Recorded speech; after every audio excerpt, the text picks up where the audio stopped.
Hello guys, it's been 3 months now ever since I've taken that last crayfish video, the introduction. But look at them now, they're huge, man, they're huge. See those white things on the ground? Those are chia seeds and they love nibbling on that. They eat it like it's some sort of a sunflower seed like everybody does. And yeah, a couple of these guys are going to be going with my friends. See, there's a couple of sparring session right there. Yeah, I'm just going to be leaving 2 in there.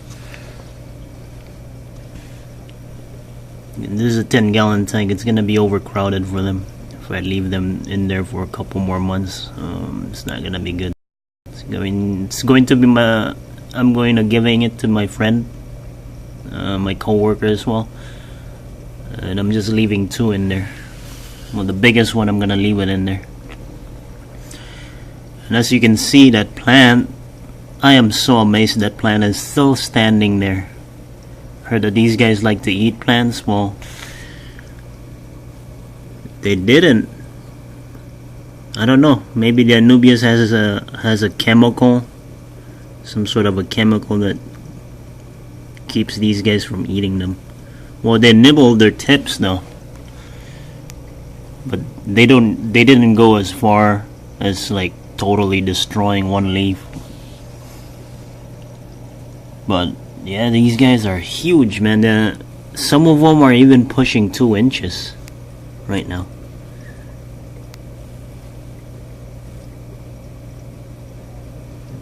Close up on this guy. Yeah, and the way they swim is always backwards. I mean, they can walk front, but they swim backwards. This is always funny to me now. It's like, I don't know how the heck they navigate swimming backwards like that. Probably turn their antennas backwards, or maybe turn their eyes backwards to see at the back while they're swimming backwards. But yeah, I'm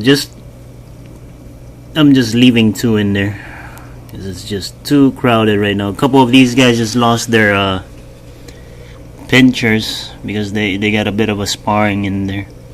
When I throw an earthworm in there, they fight for it, and the small one ended up getting beaten by the biggest one. So I don't like that happening. So it's gonna be going to my friend. Most of them actually, they're gonna end up inside my friend's 50-gallon tank, which is, there's more room, you know. So much room that they might end up getting lost in there. And there's a lot of plants, decorative plants, artificial decorative plants. So they can hide in there, and if they would decide to molt, they can hide away from the world, molt safely, so that way their comrades doesn't nibble on them. Yeah, so on my next update, I'll probably show the 2. I'll leave the biggest one, 2 of the biggest one in there. See what will happen. I don't know if they're gonna coexist. That's one of the biggest one right there. I couldn't even tell. I don't know if you guys remember on my previous video, there was a big one in here. It's just all of them started molting simultaneously. So I don't know which one is the biggest one now, because every single one of them are almost equal in size. And the reason why they grow so fast is I feed them mostly earthworms, high protein food. Feed them fish, chopped up fish. But they love gobbling on those chia seeds.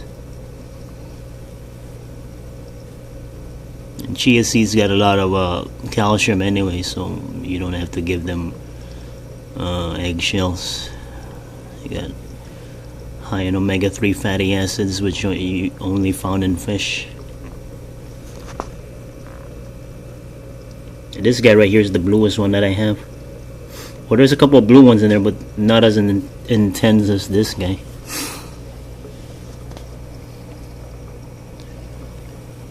A lot of people say there's many morphs on this, guys, but I personally don't believe. They say that there's a couple colors. There's the blue ones, there's the brown ones, but it really depends on what they eat, though. I mean, if you expose them more on a high vegetable diet, like spirulina, they turn bluish in color.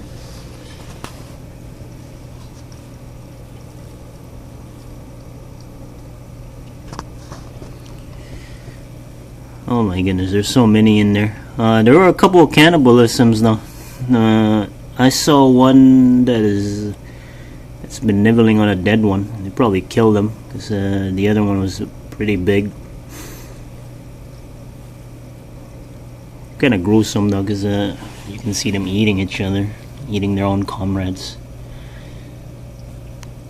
There's a couple of fights again. Sometimes you'll see fight breakouts here. And probably this coming weekend, this coming Saturday, my friend is gonna pick most of them up and just leaving 2 in there.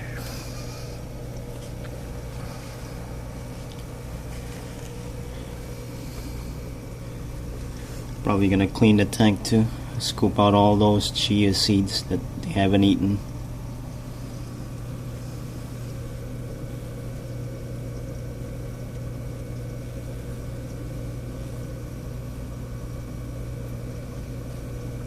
Look at that color in that guy. So pretty. Almost marble-ish color. I wonder why they call them marble crayfish.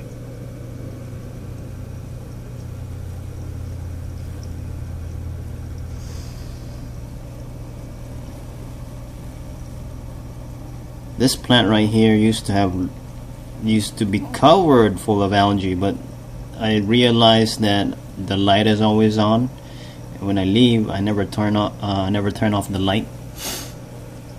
So when I start turning off the light more often, algae just leaves, because they eat on the algae anyways.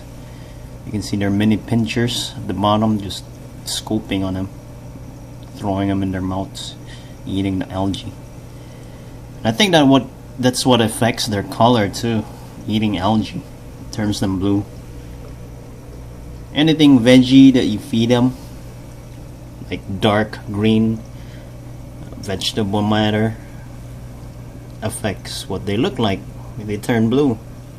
But if you expose them to more of a protein-rich diet, the absence of vegetables or any sort of fruits, yeah, they turn brownish, I think.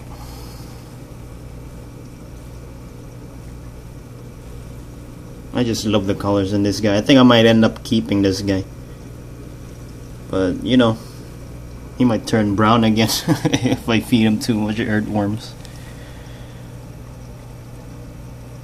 So tomorrow I'm gonna end up sorting them out, pick the good ones out of all of them, because there's gonna be only 2 in there, and I'll give you an update on that one too.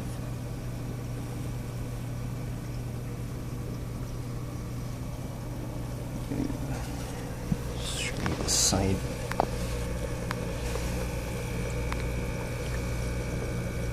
There's one right there. Gosh, man, it's so blurry. Yeah, these guys are so hungry right now. I haven't fed them yet. I'll probably toss a couple earthworms in there.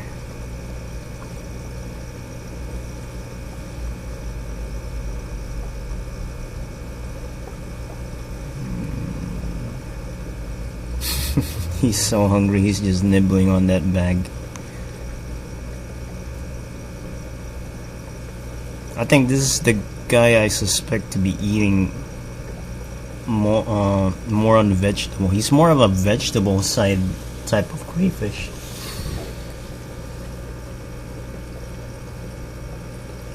As you can see, like I said, their color their diet affects what they look like. Their color, the color of their exoskeleton.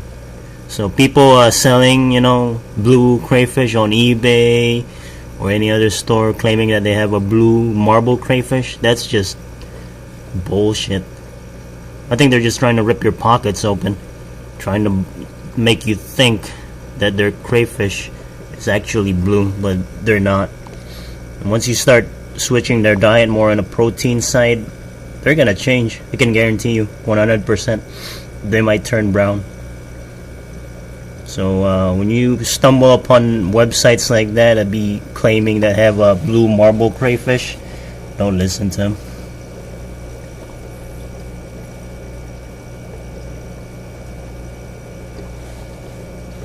Yeah, this is my favorite one out of all because he's so blue. Shoot. Where you going, buddy? Here's another one. It's probably the second biggest one in there. This guy is more of a grayish brownish color because he likes to eat. I think he likes to eat more earthworms. His buddy over there that likes to eat plants, you know.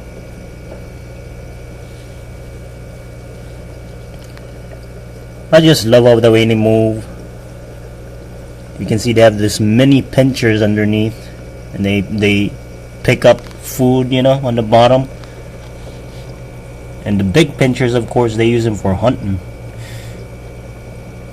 catching and grabbing earthworms or any other small living organisms underneath the water.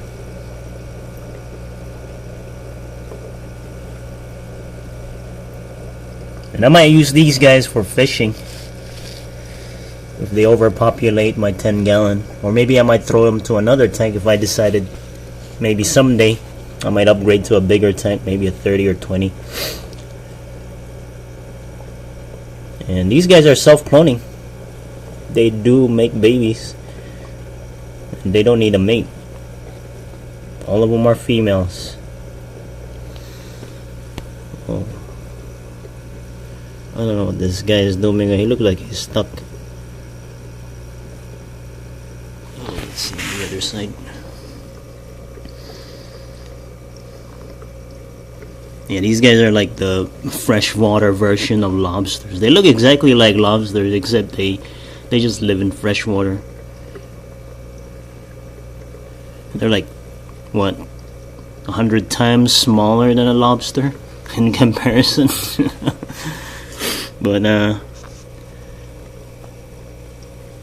yeah, most of the people that you see, especially on YouTube, they keeping marble crayfish. Most of them, they be feeding these guys to their monster fish, especially their killer puffers, like the Fahaka puffer, Congo puffer, any puffer keepers, man. They use these guys as feeders.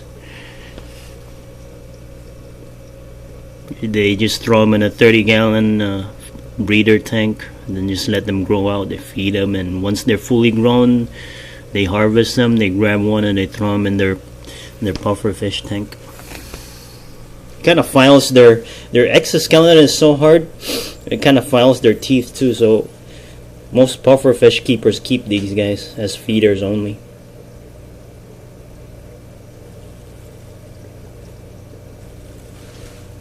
They reproduce so fast.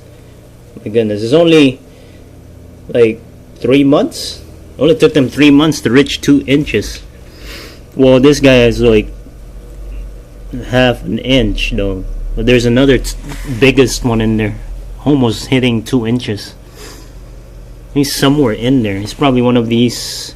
He's hiding one of these caves, I think. He's in one of them. I think it's this guy. I'm not sure. Get that glare out of that way.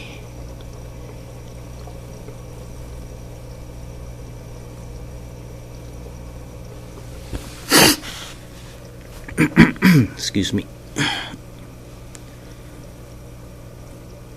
Ooh. Hope it's not gonna be a fight in there. I really hate it when they get into a sparring match in there with their tank mates, because I just don't like injuries, you know, like severed antennae, missing claw. I just don't like that, so I'm just leaving 2 in there of equal size. They get along better when they're in equal size. You notice this guy right here? He's missing a couple of back legs. Get that glare out of the way. Yeah, he's missing a couple, 2 back legs actually. See, all he does is run away because he thinks he's no match for most of his tank mates. So they're bigger than him. See, this guy right here is so aggressive. I think he's reaching pre-molt. That's why he's so pushy like that. And pretty soon he'll probably end up molting somewhere. He'll probably end up swimming up there somewhere in this heater right here, because they've been on to hide up there if they're in pre-molt and they start molting up there. And yeah, even here they molt up here. They climb up there and they start molting. I'm probably gonna put more artificial plants in there so they have more room for the 2 that I'm only gonna be leaving in there, so that way they have more hiding spots, so none of which will discover each other and nibble on each other when one is molten.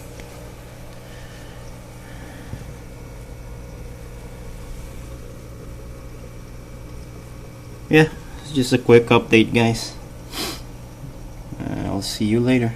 Bye bye.